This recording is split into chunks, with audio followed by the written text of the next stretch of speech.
deuses descendo à terra e convergindo para o mesmo solo sagrado.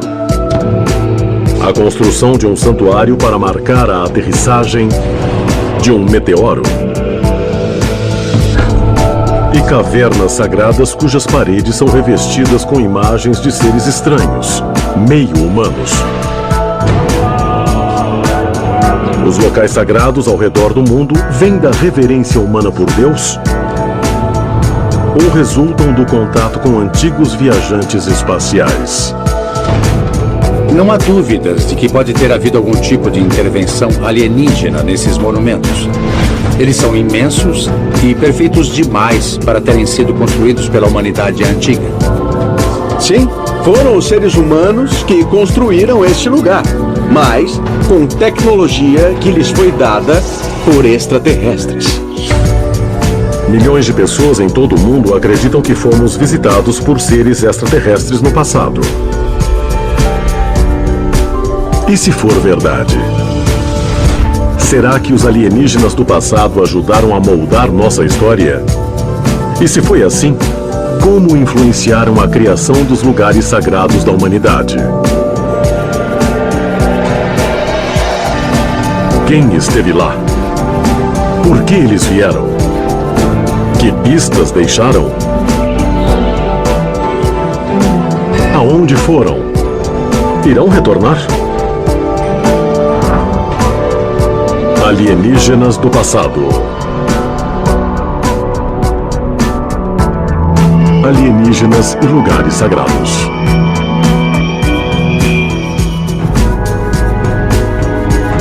Talvez este seja o lugar mais sagrado para toda a humanidade.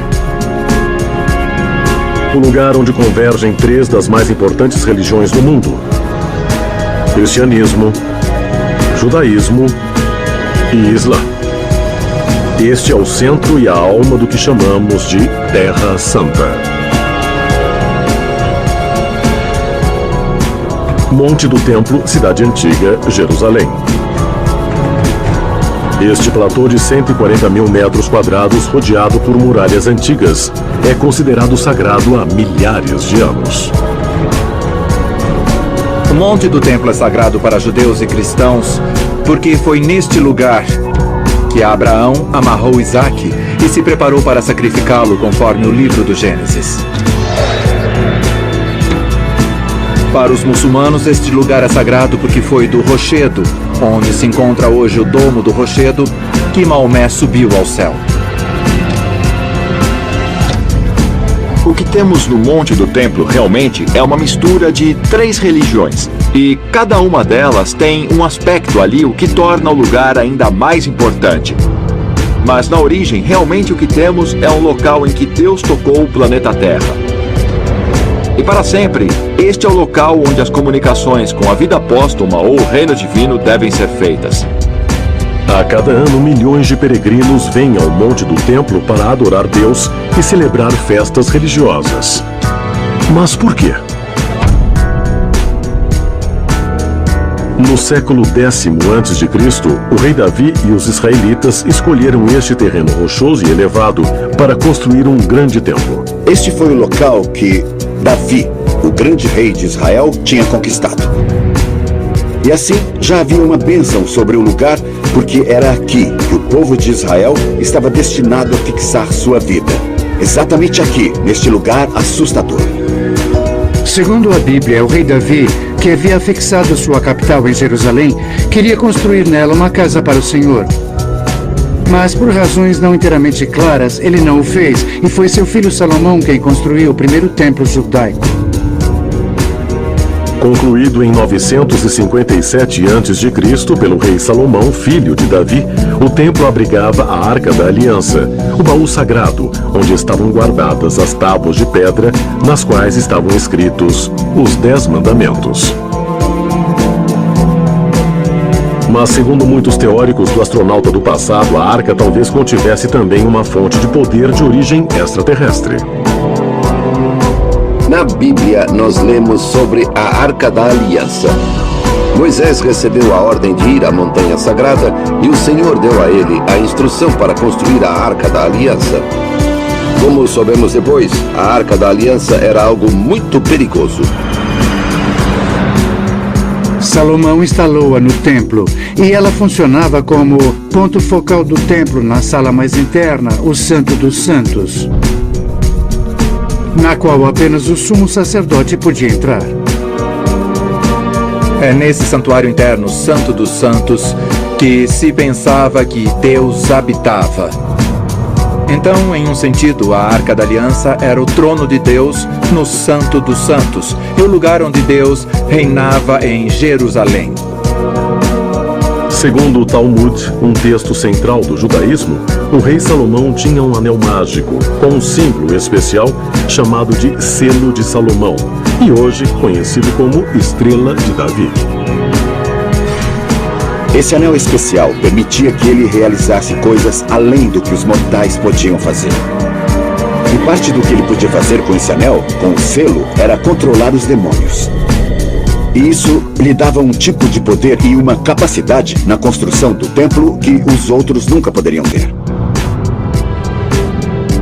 Segundo o texto islâmico, o rei Salomão também tinha um tapete mágico de seda verde, sobre o qual ficavam seu trono e seus soldados. Agora, será que os tapetes mágicos existem mesmo? É claro que não. Então, o que foi que nossos ancestrais tentaram descrever nessas histórias? Então, de onde ele obtinha esses poderes estranhos? Será que ele estava em contato com extraterrestres que literalmente tinham lhe dado uma nave em que podia voar?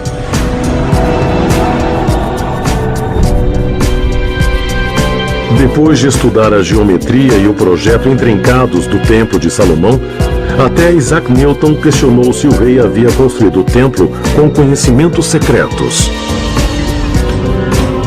Tinha uma arquitetura muito avançada, pegava alguns tipos de luz e era muito preciso no alinhamento astronômico. E a questão para os estudiosos e arquitetos modernos é: qual era o nível de tecnologia disponível ao rei Salomão que lhe permitiu projetar o templo segundo esses princípios? Existe um texto conhecido como o Testamento de Salomão que sugere que Salomão não usou construtores e arquitetos mortais, mas utilizou alguns demônios. Ele os obrigou a fazer parte do trabalho porque os demônios são especialmente muito fortes. Será que uma fonte de energia avançada na Arca da Aliança permitiu que o rei Salomão dominasse um poder imenso? Será que esse poder tinha origem extraterrestre? Depois de o templo do rei Salomão ser destruído pelos babilônios no século VI a.C., um segundo templo foi construído no mesmo lugar, no século I a.C., pelo rei Herodes, o Grande. Segundo o Novo Testamento, foi esse segundo templo que teve um papel importante na vida de Jesus de Nazaré. Foi aqui que Jesus expulsou os agiotas, um acontecimento que levou à sua crucificação e morte nas mãos de judeus e romanos.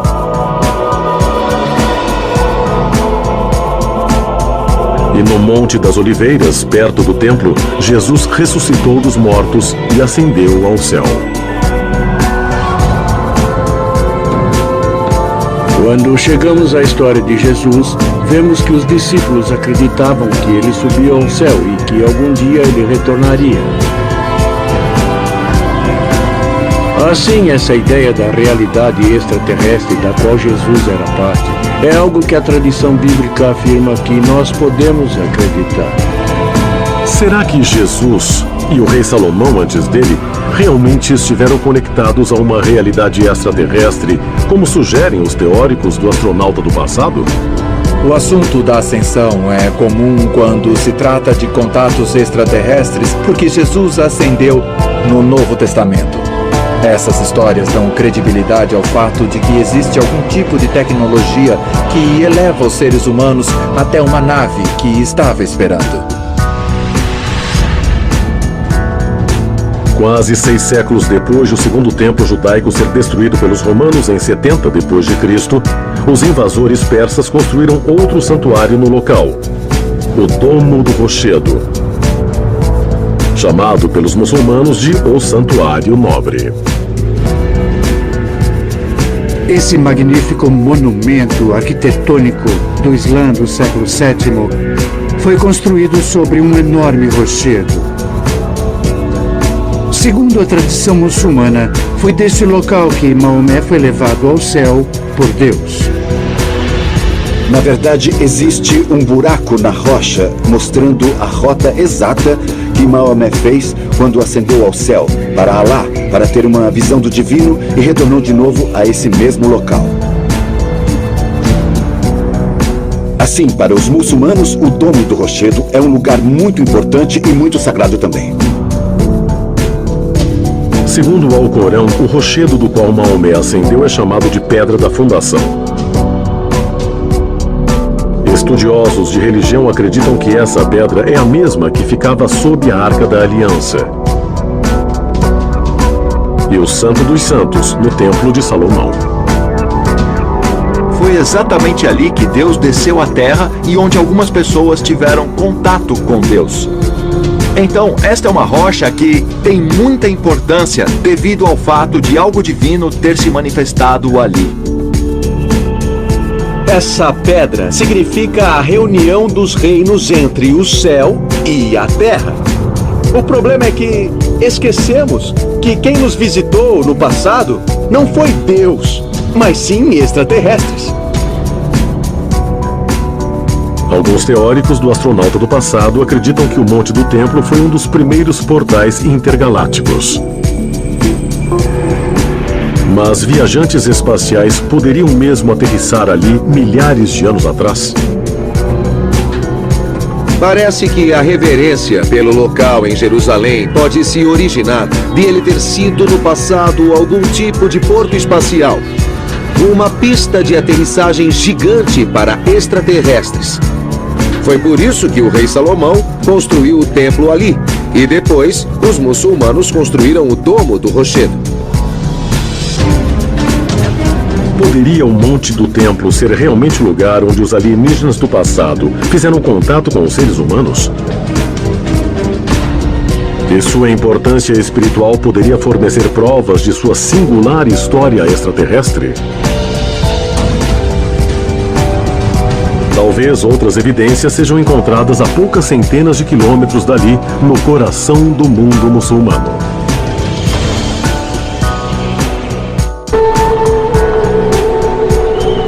Arábia Saudita, o centro do Oriente Médio. Em um vale estreito a 80 quilômetros do Mar Vermelho, fica a cidade mais santa do Islã, Meca.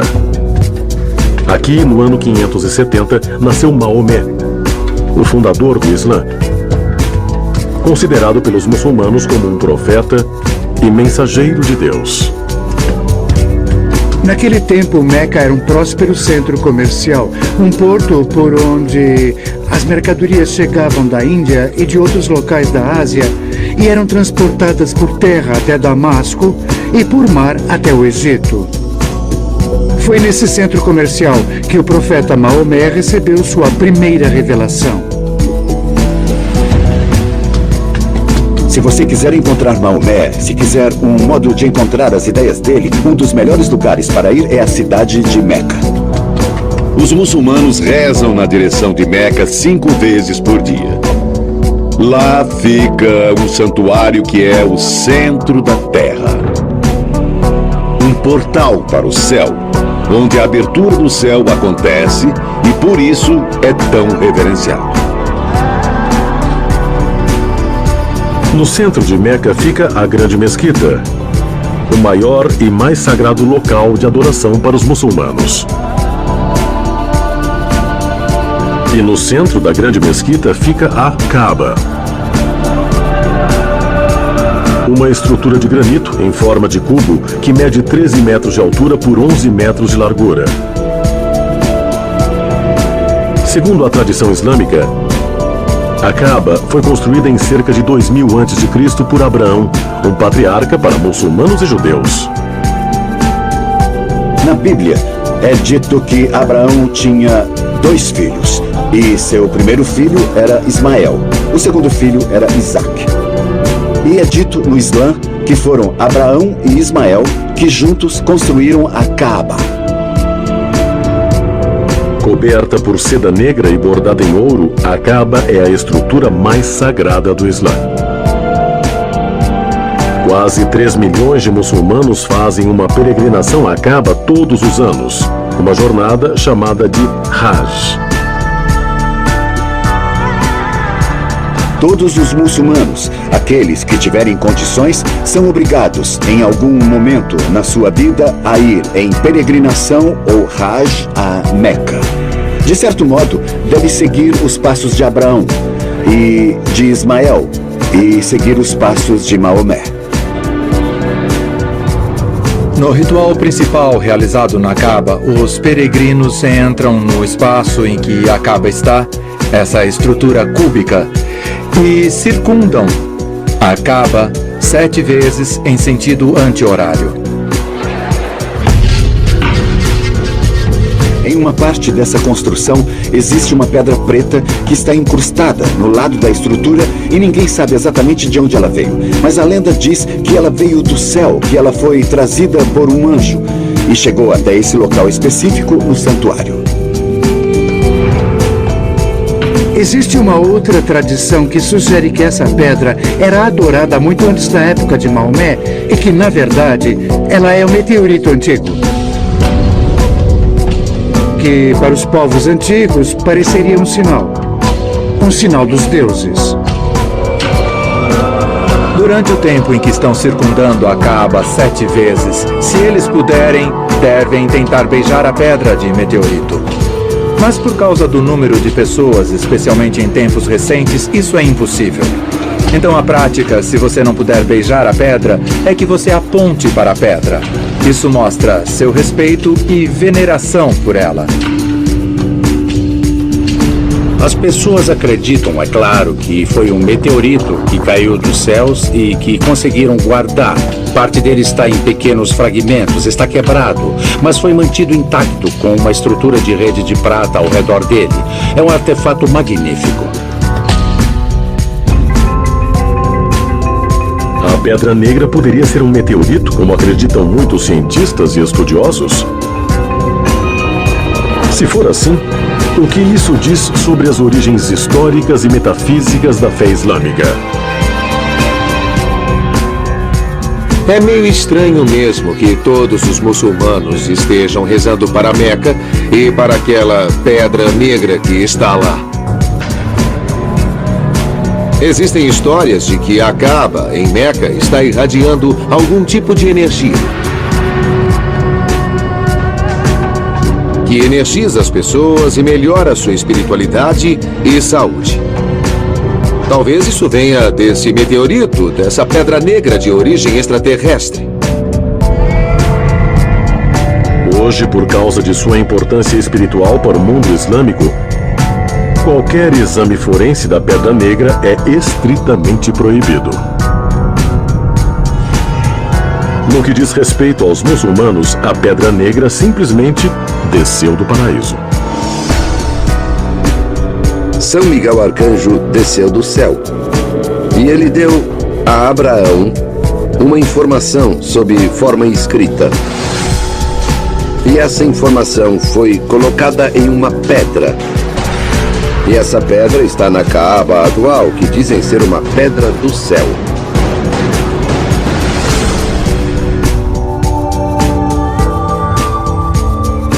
Os antigos tinham a capacidade de olhar para os céus a fim de obter orientação divina. Esse bem pode ser mais um desses casos.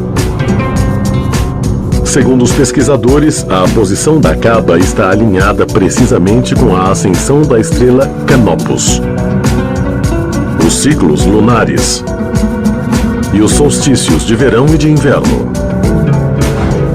Mas como e onde os antigos conseguiram um conhecimento tão avançado de astronomia? Como os planetas que orbitam ao redor do Sol, o conhecimento da jornada ao redor da Kaaba era uma referência simbólica ao conhecimento dos alinhamentos astronômicos que ocorriam naquela época.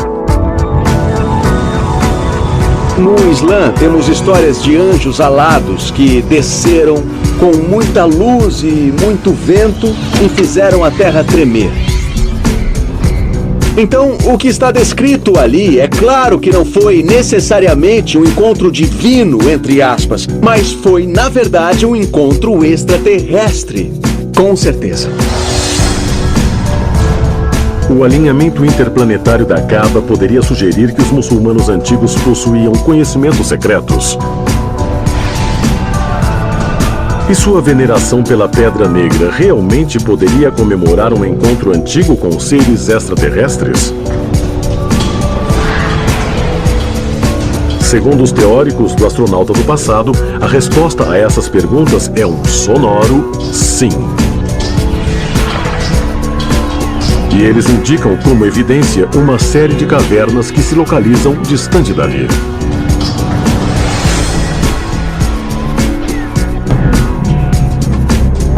Oeste da Índia, 18 de abril de 1819. Enquanto caçava tigres perto da aldeia de Ajanta, o oficial britânico John Smith descobriu 29 templos em cavernas escavados em um penhasco acima do rio Wagora.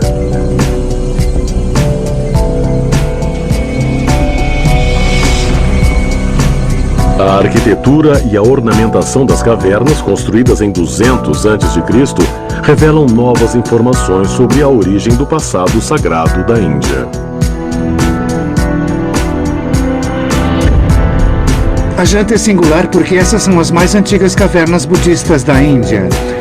Eles começaram o trabalho aqui em 200 a.C. e esse trabalho continuou até o final do século VI d.C. Após o século VII d.C., o budismo começou a declinar em toda a Índia. E essas cavernas foram abandonadas, ninguém morava nelas. Assim, com o tempo, uma densa floresta cresceu aqui e todas essas cavernas foram cobertas pela vegetação. Conforme anda pelas cavernas de Ajanta, você vê todo tipo de templos escavados em rocha sólida, com nichos e alcovas e até estátuas.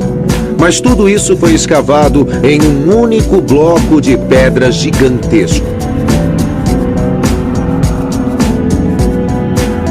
Visitadas todos os anos por milhares de budistas, ainda hoje as cavernas são consideradas sagradas. Construídas como santuários e templos por monges devotados, elas contêm muitos lugares de adoração completos, com pinturas e esculturas que retratam a vida e a época do Buda Supremo, muitas vezes chamado de O Iluminado.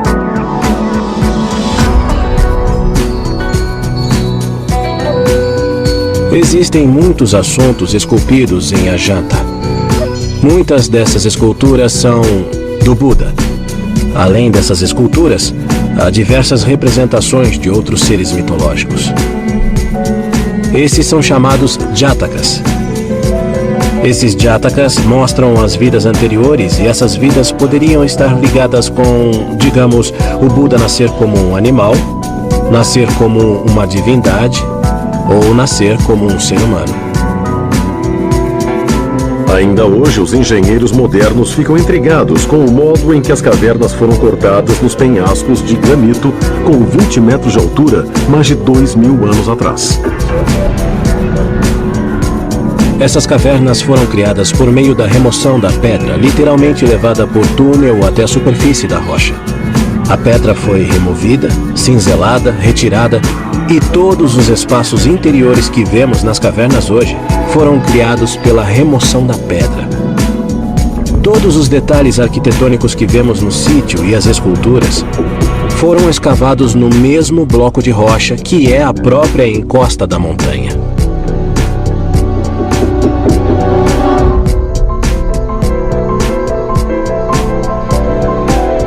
Segundo os pesquisadores, o complexo de Ajanta é importante por causa do posicionamento intencional das cavernas nos penhascos. Uma disposição que revela um entendimento extremamente adiantado da atividade celeste. As cavernas são escavadas em formato de ferradura e orientadas em diversas direções. Algumas são orientadas para o oeste, outras para o sul e algumas são orientadas para o leste, de modo a se voltarem para o sol nascente. Tudo indica que os povos antigos na Índia eram muito interessados no universo e na relação entre os corpos celestes.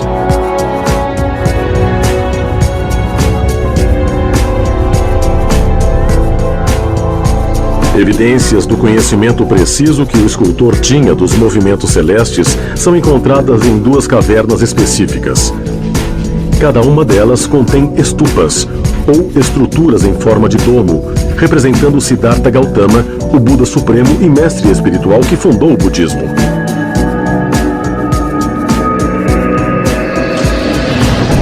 A caverna 19 é orientada para o solstício de inverno, e isso significa que, no dia do solstício de inverno, o sol da manhã se filtra pela grande janela da fachada e a luz do sol ilumina a base da estupa.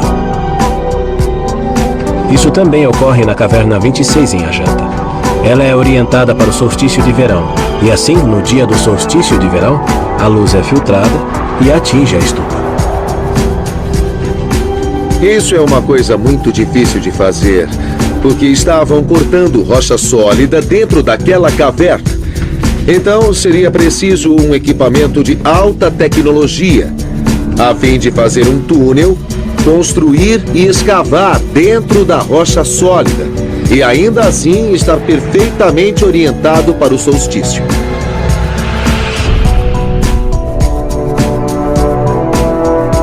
Será que as cavernas de Ajanta foram construídas com a ajuda de tecnologia alienígena avançada, como acreditam os teóricos do astronauta do passado? Se foi assim, será que são consideradas sagradas pela população local devido à sua conexão com visitantes extraterrestres?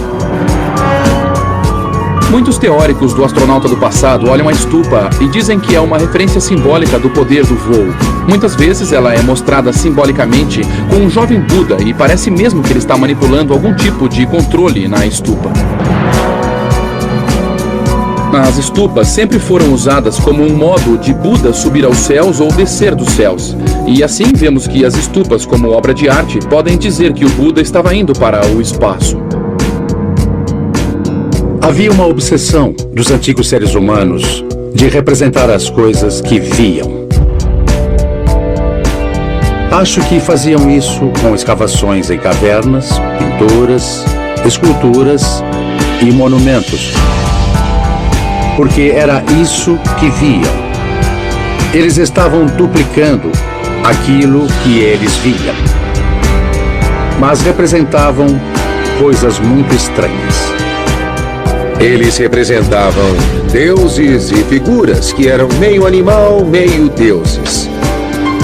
Assim, temos aqui o que parece ser algum tipo de templo subterrâneo especial, que foi construído por extraterrestres ou algum tipo de deuses espaciais. O que os monges budistas viam?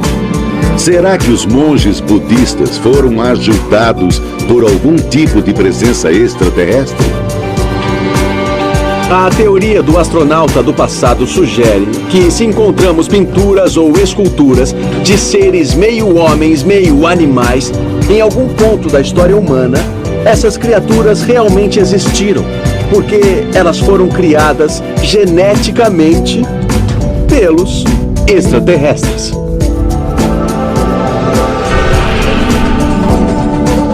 As esculturas e pinturas murais em Ajanta são alguns dos trabalhos artísticos mais antigos da Índia.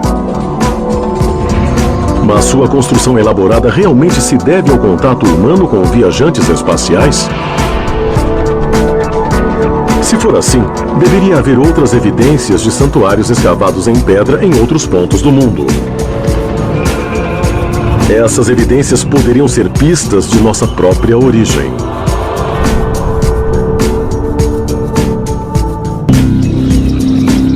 Lalibela, Etiópia. Existem 11 igrejas ocultas na paisagem montanhosa africana e escavadas inteiramente em um único bloco de pedra.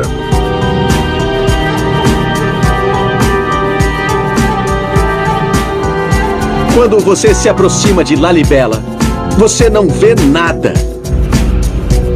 Mas no momento em que chega perto, de repente, o chão se abre. E você vê essas igrejas enormes e magníficas que foram esculpidas na pedra. Na verdade, em vez de construída, Lalibela foi escavada nas rochas. De cima para baixo. Assim, o que temos é um feito incrível de engenharia, que literalmente supera tudo o que sabemos sobre técnicas de construção.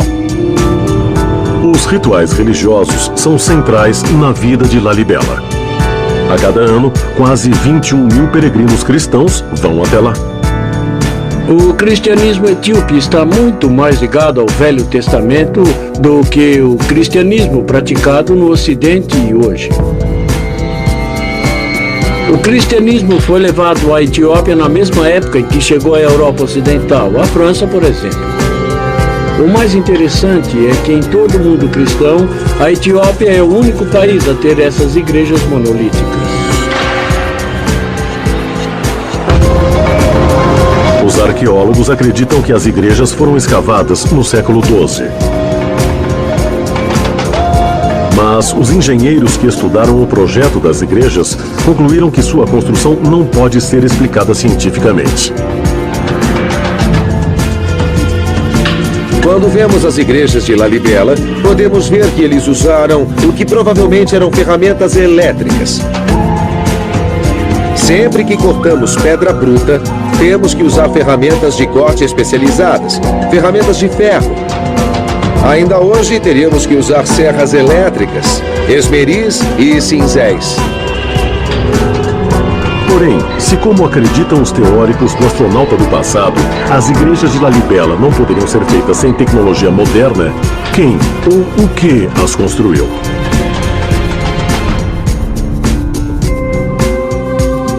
Segundo a história da vida do rei Lalibela, que foi escrita no século XV, o arcanjo Gabriel foi ao rei Lalibela e levou-o até Jerusalém Celestial, onde ele conversou com Deus.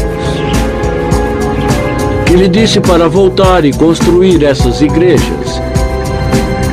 Assim, ele voltou e mandou construí-las.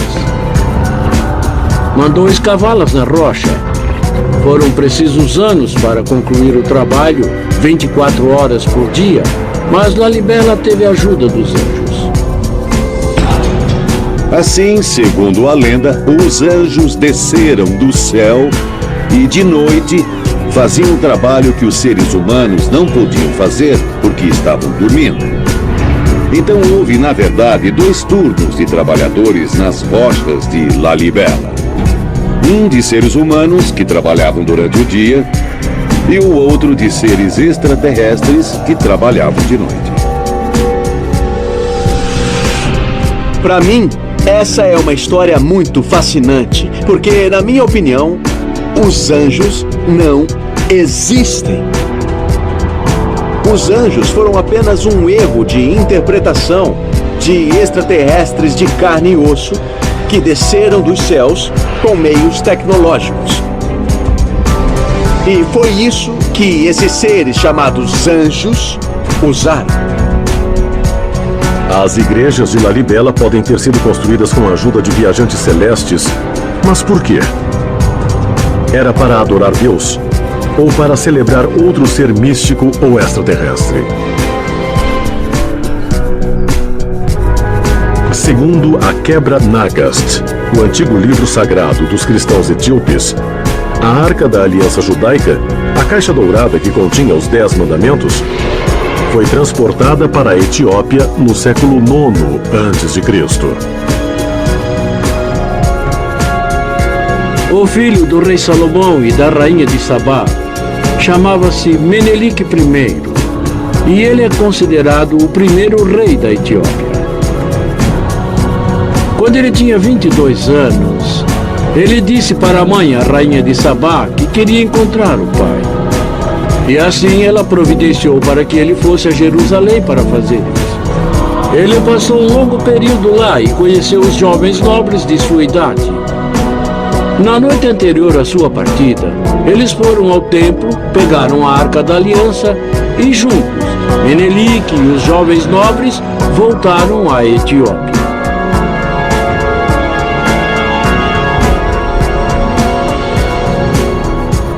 A Arca da Aliança poderia ter sido mantida em Lalibela? Não há razão histórica para acreditar nisso, mas a lenda nos diz que houve um tempo em que a Arca esteve em Lalibela. O mais interessante é que em Lalibela existe um altar que tem as dimensões exatas da Arca da Aliança. E assim, a questão é se alguma das igrejas de Lalibela em algum momento não poderia ter abrigado a Arca da Aliança. Segundo a Igreja Ortodoxa Etíope, a arca não se encontra mais nas igrejas de Lalibela. Mas está a 320 quilômetros ao norte, na cidade de Aksum. Ainda hoje, existe um templo especial guardado por sacerdotes etíopes e no qual ninguém pode entrar. Dizem que a Arca da Aliança é mantida dentro da igreja. Existe uma grande catedral, chamada Catedral da Santa Virgem Maria, na cidade de Aksum. E embaixo dela existe um túnel. E embaixo desse túnel estão os restos da Arca da Aliança. Isto é conhecido, isto não é um segredo. Eu já estive lá.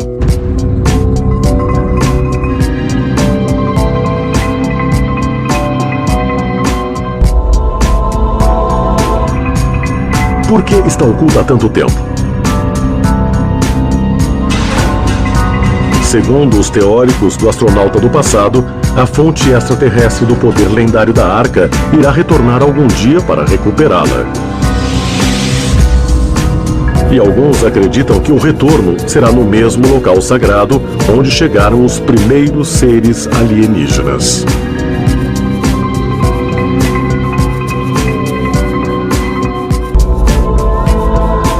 Leste do Líbano, Vale Beká. Aqui, neste sítio arqueológico, situam-se as ruínas de Heliópolis, construída no século IV a.C. por Alexandre o Grande, em honra a Zeus.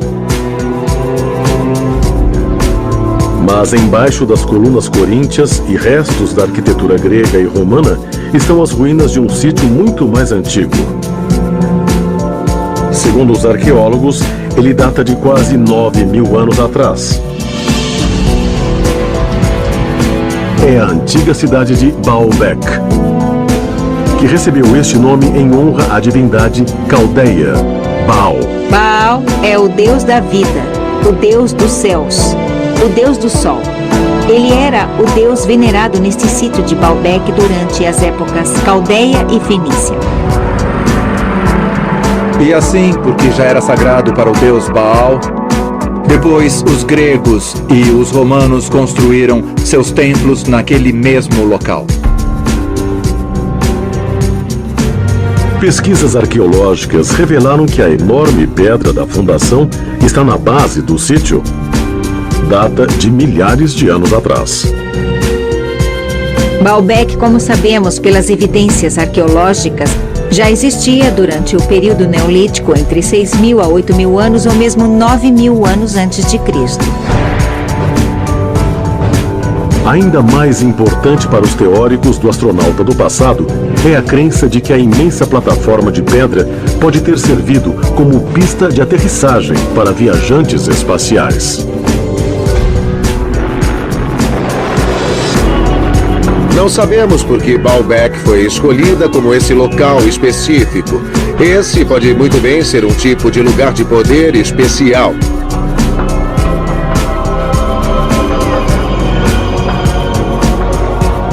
Mas o que estava originalmente ali, antes do templo romano, era essa plataforma espacial, que era aparentemente usada por extraterrestres que iam e vinham no planeta Terra.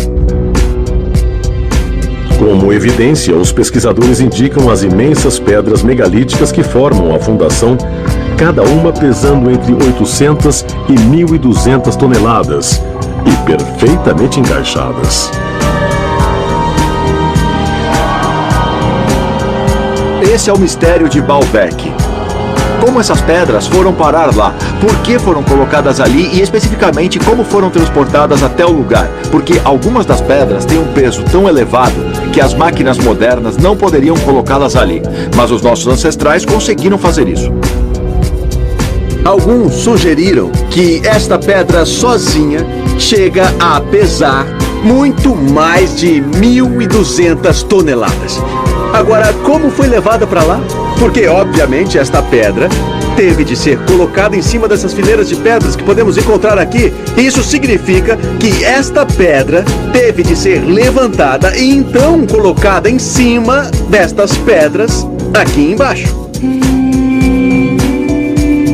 E como essas pedras são gigantescas, os povos antigos acreditavam que forças extraterrestres ou desconhecidas as levaram para este sítio.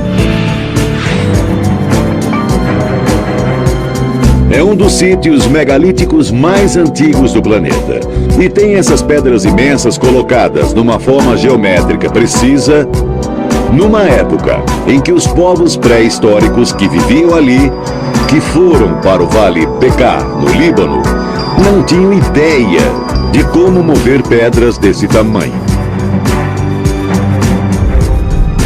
Mas se movimentar, instalar e encaixar pedras tão enormes era incrivelmente difícil. Então, quem ou o que as colocou ali? E o mais importante, por quê? Nós sabemos que os antigos sempre iam para os locais de poder, e Baalbek claramente é um deles. É um local onde os deuses foram adorados e onde se dizia que os deuses estavam presentes. E assim, em Baalbek, essa plataforma foi construída ali por um motivo. Qual era o propósito em que era usada? É uma pergunta que não podemos responder ainda. Mas o que sabemos é que aquilo que acontecia ali tinha grande importância religiosa para eles. E estava ligado com a adoração a divindades. Divindades que tinham origem extraterrestre. É possível, como acreditam os teóricos do astronauta do passado, que Baalbek tenha sido considerado sagrado por milhares de anos, porque foi onde os seres extraterrestres desceram na Terra? A resposta talvez esteja em tábuas de argila, com escrita cuneiforme, escritas quase 5.000 anos atrás, pela mais antiga civilização humana, os Sumérios, na Mesopotâmia.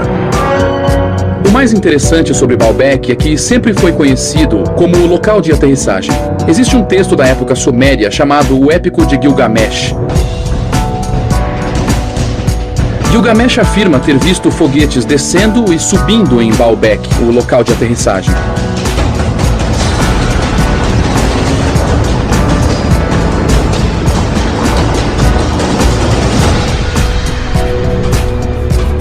Uma comparação entre Baalbek no Líbano e o Templo do Monte em Jerusalém revela uma incrível semelhança entre suas enormes plataformas de pedra.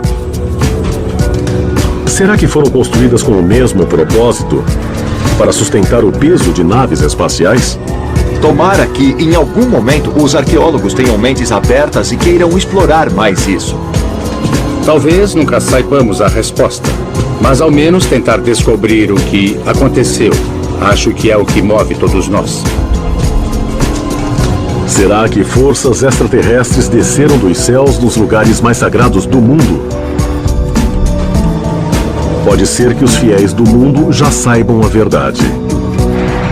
Ou talvez a verdade continuará oculta até algum dia no futuro.